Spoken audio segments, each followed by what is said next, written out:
의외로 돈 버는 능력. 6번째 주제로 결혼에 관련된 이야기입니다. 아마 대부분의 사람들이 결혼이라고? 이럴 거예요. 당연히 결혼이지 이렇게 생각하는 사람은 별로 없을 겁니다. 그리고 뭐 이런 생각 하겠죠. 그 결혼 잘못하면 인생 망해요. 이렇게 생각하는 사람도 있을 테고, 뭐 결혼 잘못하면 퐁퐁삼 돼요. 뭐 이렇게 생각하는 사람도 있고, 남자 입장에서는 결혼 잘못하고 이혼 한번 하면 재산 반절 털려나가니까 뭐 그렇게 생각하는 사람도 있을 겁니다. 하지만 저는 결혼이 돈 버는 능력이라고 지금 이야기를 하고 있는 겁니다. 그리고 아까 말한 뭐 결혼 잘못하면 인생 종치고 재산 반전 털리고 이런 문제 때문에 배우자가 굉장히 중요를 해요. 그래서 남자든 여자든 배우자를 어떤 배우자를 선택할 것이냐, 그거에 대한 이야기를 먼저 할게요. 저는 이제 제 나이 또래, 제 주위 사람들한테도 똑같은 얘기를 하고 학생들한테도 똑같은 얘기를 해요. 배우자 선택할 때는 이거 딱 하나만 생각하라고 그래요. 다른 거 생각하지 말고 이거 딱 하나만 생각하라고 그래요. 그게 뭐냐면 협상입니다. 대화와 타협을 통해 합의에 도달하는 과정, 혹은 대화와 타협을 통해서 합의에 도달하는 능력. 저는 이걸 협상이라고 그래요. 앞 동영상에서 협상에 관련된 이야기를 하면서 협상은 우리 일상에 굉장히 자주 사용된다라고 얘기를 했죠. 당연히 연애와 결혼은 수많은 협상의 과정입니다. 자, 예를 들어서 내가 어떤 여자를 사귄다고 해봐요. 야, 우리 사귀자. 오케이. 설득했어요. 자, 그 다음에 이제 연애를 해야 하잖아요. 그러면 밥 먹을 때 우리 밥 뭐 먹을까? 나는 돈가스 먹고 싶은데, 나는 김치찌개 먹고 싶은데, 이거 합의를 봐야 하잖아요. 이게 협상의 과정이에요. 여행 갈 때, 나는 우리 산으로 갈까? 바다로 갈까? 캐러비안 베이로 갈까? 이런 일련의 모든 과정들. 이번 주말에 우리 영화 보려고 하는데 어떤 영화를 볼까? 이런 일련의 과정들이 다 협상의 과정입니다. 그래서 연애는 수많은 협상으로 이루어져 있기 때문에 그 협상을 잘 하는 게 좋은 관계를 오래 유지할 수 있어요. 마찬가지로 결혼 역시도 수많은 협상으로 이루어져 있어요. 프로포즈를 하죠. 우리 결혼하자. 나랑 결혼해줘. 오케이. 여기까지가 설득이에요. 그리고 그 이후로는 수많은 협상의 과정입니다. 우리 결혼식은 어디서 할까? 결혼 날짜는 언제로 잡을까? 신혼여행은 어디로 갈까? 신혼집은 어디로 마련할까? 텔레비전은 삼성 거를 살까? LG 거를 살까? 뭐 결혼할 때 뭐 혼수 예단 이런 거는 어떻게 할까? 청첩장 디자인은 뭘로 할까? 뭐 정말 생각하지도 못하는, 뭐 스드메는 어디서 할까? 뭐 정말 생각하지도 못하는 수많은 협상의 과정들이 있어요. 협상의 과정들. 근데 그 협상의 과정들을 통과해야 결혼을 하는 거고, 그 협상의 과정을 통과를 못하면 결혼식장 다 잡아놓고 파혼하는 거죠.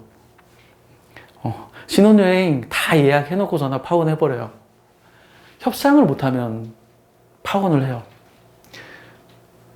결혼이 수많은 협상의 과정입니다. 그리고 부부가 함께 사는 그 생활, 이것도 수많은 협상의 과정이에요. 결혼해보신 분들은 알 거예요. 남자와 여자가 20년, 30년 동안 서로 따로 살다가 함께 살아요. 그러면 서로의 생활 패턴이 다르단 말이죠. 누구는 치약을 중간에서 짜고, 누구는 치약을 끝에서 짜고, 여러 가지 누구는 빨래를 이렇게 개고, 누구는 빨래를 저렇게 개고, 아기를 양육할 때 아기는 어떤 기준으로 양육할 것이냐, 각각의 부모님을 대할 때는 어떻게 대할 것이냐, 부모님의 간섭은 어떻게 처리할 것이냐, 부모님한테 용돈은 드릴까 말까, 드린다면 얼마를 드릴 것이냐. 정말 수많은 협상의 과정으로 이루어져 있어요. 그래서 협상을 잘해야 부부 생활을 오래 유지할 수 있고 부부 생활이 행복해집니다. 협상을 못하면 부부 생활이 힘들어요. 이런 예능 있죠. 결혼 지옥, 고딩 엄빠, 금쪽 같은 내 새끼, 이런 예능이 있죠. 그 예능을 한번 잘 생각해 보세요. 그 예능에서 부부들이 갈등을 하고 부부들이 이혼을 고민하는 이유가 뭔지를 한번 잘 생각해 보세요. 협상이 안 돼서 그래요. 당연히 어느 누구도 만나면 아무리 사랑하는 사람이라도 만나면 의견이 나눠지고 생각이 달라질 수밖에 없어요. 그리고 그 서로의 생각을 합쳐야 돼. 협상을 해야 한단 말이죠. 근데 어느 한쪽이 일방적으로 양보를 하고 손해를 보고 희생을 하잖아요. 반대쪽은 좋죠. 그렇지만 어느 한쪽이 그걸 계속 반복하면 그쪽은 힘들고 나중에 이 관계를 후회하게 돼요. 내가 왜 이렇게 고통을 받으면서 이 관계를 유지해야지? 그게 이 방송에서 나오는 내용들인 거잖아요. 그러니까 협상을 제대로 못하면 정말 이런 예능 프로에서 보는 지옥 같은 결혼 생활, 지옥 같은 부부 생활, 지옥 같은 가정 생활을 하게 됩니다. 그러니까 부부 생활이 원만하려면, 부부 생활이 행복하려면 다른 능력은 중요하지 않아요. 협상의 능력이 가장 중요합니다. 저는 주위 사람들한테 협상이 가장 중요하다고 계속 말하고 다녀요. 근데 제가 인터넷을 뒤져봐도 책을 봐도 협상하는 능력이 결혼 생활에 부부가 배우자를 선택하는 기준으로 가장 중요해 이렇게 말하는 건 제가 한 번도 못 봤어요. 아마 이 동영상을 보는 여러분들도 이 협상이 가장 중요하다는 생각을 아마 안 해봤을 겁니다. 그렇지만 저는 정말 협상이 중요한 능력이라고 생각하고 저는 제 아내를 선택할 때 진짜 이 협상 능력 딱 하나 보고 결혼했어요. 아, 이 여자는 대화 타협으로 합의에 도달할 수 있구나. 그러면 결혼해도 무난한 결혼 생활을 할 수 있겠구나. 행복한 결혼 생활을 할 수 있겠구나. 저는 그랬어요. 제가 이렇게 말하면 이제 사람들이 물어봐요. 아, 경제력 중요하지 않습니까? 경제력 없이 이것만 봅니까? 예. 제가 지금까지 이거 포함해서 6번째 동영상을 찍고 있는데 이 동영상의 주제가 뭐죠? 예, 돈 버는 능력이에요. 설명하는 거, 입장 바꿔서 생각하는 거, 권위를 가지는 거, 설득하는 거, 협상하는 거, 이거 다 돈 버는 능력입니다. 그러니까 협상할 수 있는 능력이 있다는 얘기는 이런 능력들을 다 갖추었다는 얘기고, 그러면 남들보다 돈을 더 잘 벌어요.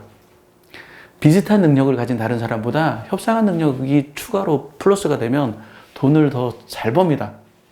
그래서 뭐 엄청 부자로는 못 살아도 경제적으로 궁핍하게 살지는 않아요.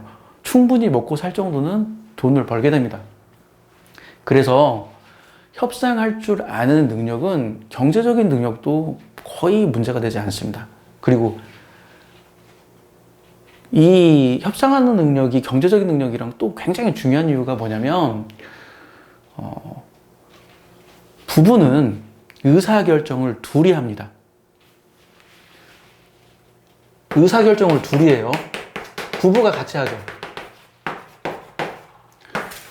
제가 결혼 전에는 몰랐어요. 의사결정을 둘이 한다는 것이 결혼에 이렇게 큰 장점인지 몰랐어요. 전 결혼하기 전까지는. 근데 결혼을 해서 의사결정을 둘이 하니까 정말 좋은 거예요. 어떤 사람은 의사결정을 둘이 하는 게 그렇게 힘들고 고통스러운 과정이라고 느낄 수 있는데 이건 협상이 안 되면 그러죠. 그냥 내가 혼자 알아서 의사결정을 하면 좋겠는데 옆에서 자꾸 배우자가 태클 걸어. 그렇게 하지 말라고. 그러면 정말 힘들고 지옥 같아요. 근데 협상이 되는 배우자와 함께 의사결정을 하잖아요. 그러면 정말 의사결정이 잘 돼요. 그래서 뭐 제가 구체적으로 말하면 너무 기니까 구체적으로 말하진 않겠지만 뭐 우리가 이사 갈 때 어떤 집을 선택할 것이냐, 뭐 투자를 할 때 어떻게 투자를 할 것이냐, 그리고 차를 살 때 어떤 차를 살 것이냐, 뭐 이런 뭐 텔레비전을 살 때 어떤 텔레비전을 살 것이냐, 이런 수많은 의사결정의 과정 속에서 내가 아무리 똑똑하더라도 가끔 내가 왜 그런 멍청한 선택을 했지? 그런 상황들이 발생한단 말이죠. 근데 배우자가 그걸 막아줘요. 왜 그렇게 해? 그렇게 하지 마. 말 들어보니까 그 말이 맞거든? 그런 상황들이 생겨요. 그래서 의사결정을 둘이 하면 쓸데없는 실수로 내가 왜 그런 바보 같은 멍청한 짓을 했지? 그러한 실수로 돈을 잃는 기회를 사전에 차단을 하고 돈을 벌 수 있는 기회가 생기면 이렇게 하면 돈을 벌 수 있겠구나. 괜찮네. 그렇게 해서 돈을 벌 수 있는 기회를 얻을 수 있어요. 그래서 협상이 가능하다는 말은 혼자 사는 것보다, 나 혼자, 내가 아무리 똑똑해도, 내가 아무리 지식이 많고 그래도 내가 혼자 어떤 의사결정을 해서 경제적인 활동을 해서 돈을 버는 것보다 부부가 함께 의사결정을 해서 경제적인 활동을 해서 돈을 버는 것이 돈을 더 많이 벌게 돼요. 그래서 협상을 할 줄 아는 배우자를 만나면 그 배우자 자체가 일반적으로 다른 사람보다 돈 버는 능력이 뛰어나긴 하지만 그 둘의 시너지 효과로 혼자 있을 때보다 돈을 더 많이 벌게 돼요. 제가 이렇게 얘기하면 뭐 저한테 이런 질문을 하죠. 그럼 사랑은? 첫 번째로 저는 이렇게 얘기해요. 부부 생활을 유지하는데 사랑은 필요하지 않아. 생각해 보세요. 내가 아무리 사랑해도 협상이 안 되면, 내가 아무리 사랑해도 협상이 안 되면 그 부부 생활을 견딜 수 있겠어요? 이 결혼지옥 속에서 버틸 수 있겠냐고요. 내가 아무리 그 사람을 사랑해도 안 돼요. 반면에 협상이 되잖아요. 그러면 상대방이 굉장히 이쁘고 사랑스럽습니다. 이렇게 적절히 이렇게 대화와 타협을 통해서 협상이 되면, 와, 이런 부분에서 나한테 이렇게까지 배려를 해주는구나. 이런 부분에서 내 입장을 이렇게 생각해 주는구나. 이게 안 이쁠 수가 없어요. 사랑스럽지 않을 수가 없어요. 그렇기 때문에 협상하는 능력은 부부가 서로 사랑을 만들 수 있는 능력이기도 하고 사랑을 유지할 수 있는 능력이기도 합니다. 그래서 저는 협상하는 능력을 굉장히 중요하게 생각을 해요. 가끔은 저한테 물어보죠. 속궁합이 안 맞는 건요? 이렇게 물어봐요. 속궁합이 안 맞는 이유, 뭐 결혼하신 분은 알 거예요. 속궁합이 안 맞는 이유는 뭐냐면 서로가 서로의 마음속에 있는 이야기를 하지 않기 때문에 그래요. 나는 상대방이 이렇게 해줬으면 좋겠는데 뭐 얘기를 안 해. 그리고 그거를 바래. 그럼 어떻게 속궁합을 맞춰? 또는 난 상대방이 이렇게 해줬으면 좋겠는데 이렇게 얘기를 해요. 얘기하는데도 상대방이 안 들어. 그럼 어떻게 속궁합을 맞춰? 못 맞추죠. 하지만 대화와 타협을 통해서 합의에 도달할 수 있다면 속궁합이 안 맞는 부분에서 나는 이걸 원하니까 이렇게 해줘라고 말을 할 때 상대방이 오케이, 네가 원하는 거 해줄게, 이런 식으로 서로 안 맞는 속궁합을 맞춰 나갈 수 있어요. 그래서 아주 특별한 문제가 아닌 이상은 그냥 어지간하면 속궁합도 다 맞춰 나갈 수 있습니다. 부부가 살다 보면 여러 가지 문제가 발생해요. 뭐 가끔 뭐 배우자 중에 한 명이 실직해서 경제적으로 살짝 휘청이기도 하고, 배우자 중에 한 명이 뭐 갑자기 암이 걸려서 큰 병을 앓기도 하고, 이런 식으로 여러 가지 문제가 발생을 하죠. 근데 그런 여러 가지 문제 속에서 협상하는 능력이 있다면 그 문제를 원만하게 해결할 수 있어요. 근데 협상하는 능력이 없으면 그 문제를 원만하게 해결하기가 매우 어렵습니다. 제가 이렇게 얘기하면 또 어떤 사람들은 이렇게 얘기해요. 아니, 왜 이 능력 하나만 보냐? 다른 능력은 왜 안 보냐? 뭐 외모나 또 뭐가 있냐? 뭐 그 사람의 재산, 부모님의 재산, 뭐 여러 가지 그 외적인 요소들이 있잖아요. 왜 그런 거는 안 보고 왜 협상하는 능력만 바라보냐라고 저한테 또 묻는 사람들도 있어요. 그런 사람들한테는 제가 뭐라고 얘기하냐면, 협상이 가능한 사람이 굉장히 적습니다. 제가 정확하게는 모르지만 협상이 가능한 사람이 한 5%에서 10% 안팎이 되지 않을까 싶어요. 협상이 가능한 사람은 굉장히 적어요. 달리 말하면 협상이 가능한 사람은 수능 1등급이에요. 약간 다른 말로 얘기하면 수능 1등급, 2등급 그 정도 되는 거예요. 협상이 가능한 사람은. 그렇기 때문에 뭐 협상이 가능한데 잘생겼다? 이런 사람들은 거의 1000분의 1, 10,000분의 1 정도 되는 사람이에요. 뭐 협상이 가능한데 부모님이 재산이 많다? 그런 것도 다 마찬가지예요. 협상이 가능하고 다른 능력을 가진 그 1000분의 1, 10,000분의 1 정도의 그 희귀한 사람이 나를 왜 좋아할 것이며, 나랑 왜 사랑을 할 것이며, 왜 나랑 결혼해? 그 사람은 그 사람 수준에 맞는 사람이랑 결혼해야지. 없어요. 찾을 수가 없습니다. 협상하는 능력과 다른 능력을 같이 갖춘 사람은 매우 찾기가 힘들어요. 그래서 저는 다른 능력을 다 포기하라고 그래요. 다른 거 모두 다 포기해. 얼굴 좀 못생기면 어때? 키 좀 작으면 어때? 살이 좀 쪘으면 어때? 말이 좀 어눌하면 어때? 아무런 상관없어요. 아무런 상관없어요. 협상만 가능하면 정말 서로 사랑하면서 원만한 부부관계를 유지할 수 있고, 협상을 잘하면 서로 의사결정을 둘이 하기 때문에 정말 돈을 벌 수 있습니다. 굉장히 중요한 능력이에요. 자, 마무리할게요. 제가 지금까지 6가지의 동영상을 쭉 얘기를 했어요. 돈 버는 능력. 설명하는 게 돈 버는 능력이다. 입장 바꿔 생각하는 게 돈 버는 능력이다. 권위를 가지는 게 돈 버는 능력이다. 설득하는 것이 돈 버는 능력이다. 협상을 하는 것이 돈 버는 능력이다. 얘기하고, 그리고 결혼이 돈 버는 능력이라고 얘기를 하는데, 제가 이거를 하는 이유는 뭐냐면, 이게 안 되는 사람이 있어요. 제가 지금 이 동영상에서 일괄적으로 계속 까고 있는 집단, 페미니즘, 맘충, 캣맘, 그리고 갑질하는 사람들. 이런 사람들은 이게 안 돼요. 그러니까 이게 안 되는 사람이 많으면 많을수록 사회가 나빠지고, 사회에서 막 여러 가지 나쁜 일들이 발생해요. 그런 것 때문에 막 갑질하고 이런 것 때문에 자살하는 사람들이 있고 막 그러잖아요.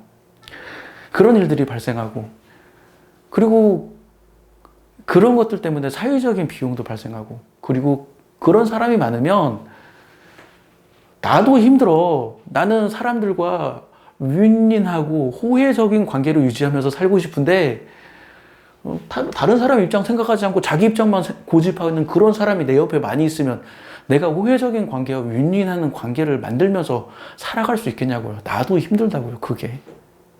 그러니까 많은 사람들이 이 능력을 터득해서 개인적으로는 돈을 잘 벌고 좋은 배우자 만나서 결혼해서 행복하게 알콩달콩 살고, 그리고 부자가 되고, 그리고 사회적으로는 이런 사람들이 많아서 조금 더 밝은 사회, 조금 더 행복한 사회가 되길 바라는 마음으로 제가 이 동영상을 촬영하는 겁니다. 이거는 그 예전에 촬영했던 자존감하고도 밀접한 관련이 있어요. 자존감이 높은 사람은, 자기 자신을 사랑하는 사람은 이런 것들이 가능합니다. 근데 자존감이 낮은 사람은 안 돼요. 안 돼. 자기 자신을 사랑하지 못한 사람은 이게 안 돼요. 의외로 페미니스트 자기 자신을 사랑하지 않습니다. 맘충 자기 자신 사랑하지 않아요. 자기 자식도 사랑하지 않아요. 그리고 또 누구지? 캣맘 자기 자신 사랑하지 않아요. 갑질하는 사람 자기 자신 사랑하지 않습니다. 의외로. 내가 나를 사랑하지 못하기 때문에 그 분노를 외부에 표출하는 거예요. 그래서 자존감을 키우고 자기 자신을 사랑하고 이렇게 서로 협력하고 설득하고 협상하고 윈윈하고 호혜적인 관계를 유지하는 이런 세상을 만들기를 바라는 마음으로 제가 이 동영상을 촬영합니다. 자, 이미 결혼하신 분들 협상하는 능력을 키워서 결혼 생활을 행복하게 하시고요. 아직 결혼하지 않으신 분들은 협상하는 능력을 가진 배우자를 만나서 알콩달콩 행복하게 사시기를 바랄게요. 지금까지 발길이었습니다. 마칠게요.